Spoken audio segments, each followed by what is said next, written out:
Hi everybody, welcome back to the Shawl Letter Unplugged. It's been a while and today it might be a bit noisy as I am sitting in the lobby of my guest house in Delhi in India, where I have a good 6 or 7 hours to wait until I board my train to South India this evening. So my name is Sita Giri, if you haven't been here before, and I am a nomadic knitter. And I am now in India, where I have been for the past 2 weeks, taking a tour in North India, starting in Delhi and going to Rajasthan, Jaipur, Jodhpur, then moving up to the Ganges in the Himalayas, in the holy city of Rishikesh, and then traveling by jeep through the mountains for approximately 12 hours, the journey was, to Kasar Devi, where I have lived for 3 years prior to COVID. This is a beautiful area, very close to the actual Himalayas, with wonderful view of the mountains, the snow-covered peaks.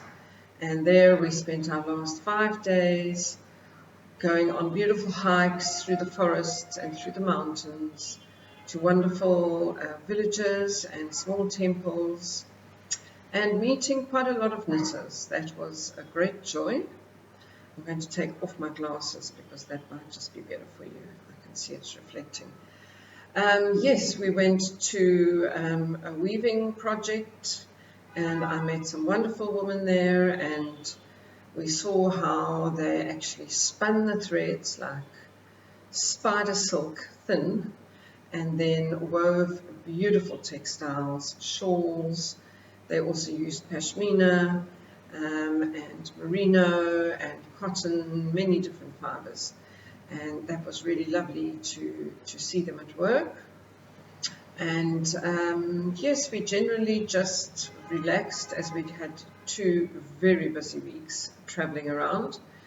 Traveling in India is quite an epic journey in itself.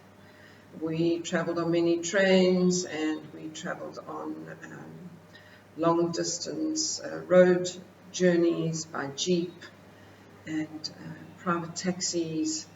But I don't know if you've traveled on the roads in India. It is quite something. There is some kind of a system, but I don't know. Who knows what the system is? But generally, as a Westerner, you don't actually have any idea what's going on. You just hold on tight and pray. But it was wonderful. I do actually have to take my hat off to the drivers, as they manage on these incredibly narrow roads. And the 12-hour journey that we took up to the mountains was one twist and turn after the other, one pass up, and then you get to the top of a mountain and you think, okay, now we're there, and then it's down again. But it's very much curve and curve and curve and bounce, and so it takes a lot of energy from your body, as you actually have to sort of tense yourself up and hold on to avoid being thrown around. But the scenery is just absolutely exquisite. Really beautiful mountain scenery, natural wild jungles, and also beautiful terraced agricultural lands, and some of the major rivers that come from their sources, like the Alaknanda and the Bhagirati, both of which join to form the Ganges. It is just, it's such a, it's quite overwhelming, to take in that journey. So after 2 weeks of crossing various terrains, we have landed back in Delhi, and in fact, early this morning, everybody has left and gone on their way. And we can hardly believe that it's only been 2 weeks. And even myself, I have not been in India for 3 years. And this was my entry back, this 2-week tour, and I am just dying to settle down and just find myself and be able to get back into my routine and to continue to make my podcasts and get back to my knitting. I have been knitting a fair amount, not as much as I normally do, but of course it was impossible to knit in the vehicles on the road, but I did manage to get quite a lot of knitting done on the trains, and I am working on a really wonderful India-inspired Scrappy Shawl. As you can see, I'm in the middle of a row, unfortunately, so I can't spread it out, but I think you get the idea. It's this gorgeous shawl that I'm using. This is mohair. These neon colors are mohair, and the rest is a South African brand of African expression sock yarn called Soul. It's very, very soft. It actually has some silk in it. It's a merino silk, mohair and nylon blend. So this has been growing. It's growing and growing. As you can see, it has grown quite a lot. And I'm now in the final section, which is a big piece of lace, which I'm going to be doing in greens. So I have recently completed one of these shawls, but I really love it so much that I decided it would be a good knit for me to have on hand while traveling. As it's not terribly complicated, it's just basically one big chevron with decreases, and it's garter stitch, and there are a 10-row repeat of stripes, so been very easy just to pick it up and put it down, and the colors have just been glorious. I think it even goes pretty well with my lovely pink dress, which was also a purchase that I made in India many years ago, and I love to wear it. So yes, I decided today that I do have some spare time while I wait for my next train. I'm going way down south, over 2,300 or so kilometers, to the town or small city of Pondicherry. And next to Pondicherry is the spiritual community called Auroville. And I'm sure many of you have heard of Auroville. It was started in the 1960s, and it was set up by devotees of Sri Aurobindo, who is no longer in his body, a very important guru. And he was joined by a French woman known as the Mother. And she was very instrumental in designing this community, right down to, she had visions which showed her how to design a communal village. Sorry for all the background noise, but they are cleaning the rooms, and in India they're so used to noise that it doesn't really worry them. They fling buckets around, and although I'm sure they're quite aware of what's going on here, they're doing their job, so I'm just doing mine. So the Mother designed this wonderful community, which is centered around a spiral, in which in the center of the spiral is an absolutely beautiful golden ball structure. It's a building, it's large, and it is mainly a meditation center with a very large crystal in the center and beautiful gardens around it. So I have a friend who is living there, and I am going to go and do some voluntary work with some clothing designers. There are many designers, many different industries that have been set up to support the surrounding Indian villages. They are taught how to do different crafts, different skills, and there is some wonderful work coming out of Auroville. So I have been invited to come and do some knitwear design, and I'm absolutely thrilled about that. So that is one of the things I'm going to be immersing myself in about a week or so, once I've totally settled down. But I have also brought with me one whole suitcase of yarn from South Africa that I've dyed, wool and mohair blend, and I'm going to be selling that and I'm going to be trading, as it were, with a friend who I've met through Instagram, Sunray Creations, and she brings this wonderful silk from the mountains. So I'm really looking forward to buying the silk from her.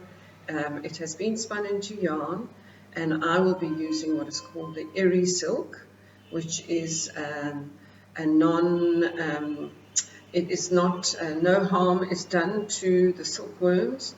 The silk is taken from the cocoons once the worms have, the pupas have left, the moths have gone, and it comes from the jungle.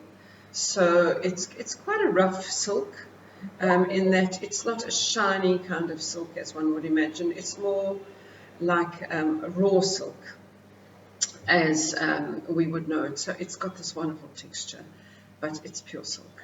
And I will soon be showing you that as soon as I get it. I also have brought my dye pots with me and my dyes. So I'm just carrying on my my nomad fiber arts back in India. So I was actually doing that for many years before, but I never did a lot of dyeing here, but now I'm getting into the dyeing. I was witness to quite a lot of natural dyeing up in the mountains, a lot of indigo dyeing, and I have been invited back in November to come and participate in a natural dye workshop, which I would be very excited about. I'm trying to gather some people from South Africa or anywhere in the world. Just let me have a sip of this water for 1 second. Excuse me. To come on a natural dyeing retreat in the mountains at the behest of an organization called Handlooms. We went to their wonderful weaving project, so if this would also interest weavers. And we're working on a retreat probably in November. So that is very exciting. I'm really looking forward to that. So we have to do some work on all of that and work out a program. And I am giving a talk when I get back to South Africa in June. I have been invited by the Hand Weavers Guild in Cape Town to come and give a talk on the 17th of June. I will be posting more details about that closer to the time. It will literally be the day after I arrive back from India, so I'll be very fresh. But I will probably have a lot of the silk with me, and I will have more details about the possibility of this fiber retreat, I think is what we're going to call it, which will include weaving, natural yarn dyeing, and a bit of spinning in the Himalayas. So look out for that. So, what else has been on my agenda? I've been knitting, I've been taking my tour. It's been 24/7 on the go. There's been an incredible music festival that we attended, the Sacred Spirit Festival in the glorious Mahengarth Fort in Jodhpur. If you'd like to see any more details of any of my activities in India, I do have a Patreon account, and I will put the details in the show notes. If you'd like to join that, then you will see all the videos that I have taken of the festivals, of our journeys, of many things. But for now, I am preparing to find myself a home to settle down in Oroville. It is going to be very warm in the south. It's already in the 30s, and it's not summer yet. It's barely spring. Unfortunately, in the mountains, it was pretty much the same. They are really feeling the effects of climate change. In February, in the mountains, I was a little nervous that it would be snowing, and had asked my fellow travelers to bring warm gear. But the daytime temperatures were around about 25, the nighttime temperatures were around about maybe 8 or 9 or 10 or 12 degrees Celsius. So they are experiencing a very warm winter. There has been no snow and there has been no rain since October, which is very worrying because it's very high up on the mountains and there are water springs there, but they will not outlast the summer until the monsoon comes. So everywhere climate change is greatly affecting the day-to-day life. And I guess in South India it's going to be a very hot summer. I'm going to have to get used to that. Luckily, Oroville is on the coast, so I will be able to go for a swim, hopefully daily, in the ocean, and that is also going to make me very happy. So, I just wanted to check in today. You know, I'm still in a bit of a haze or a daze.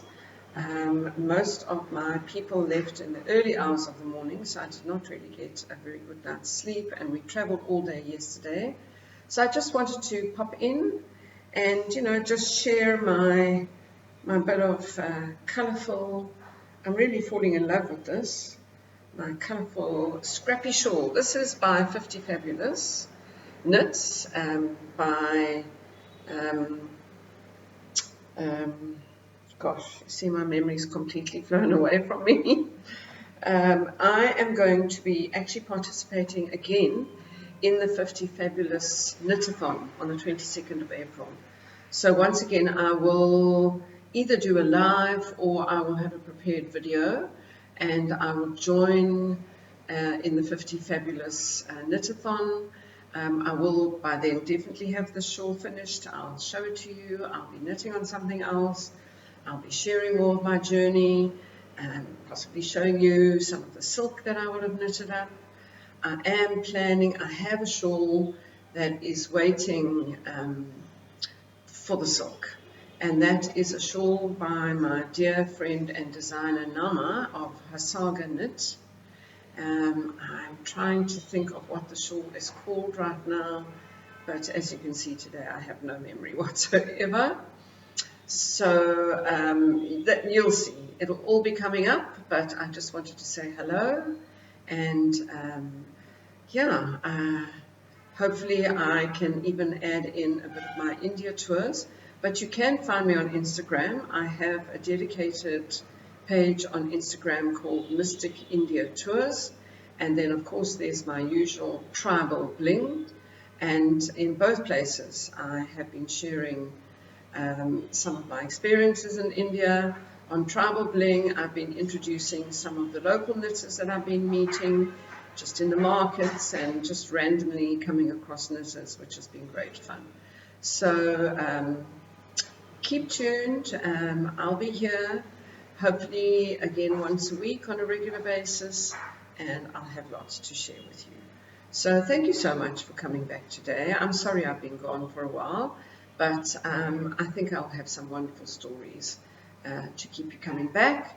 And yes, I will be finished with this magical, colourful, gorgeous Scrappy Shawl by 50 Fabulous.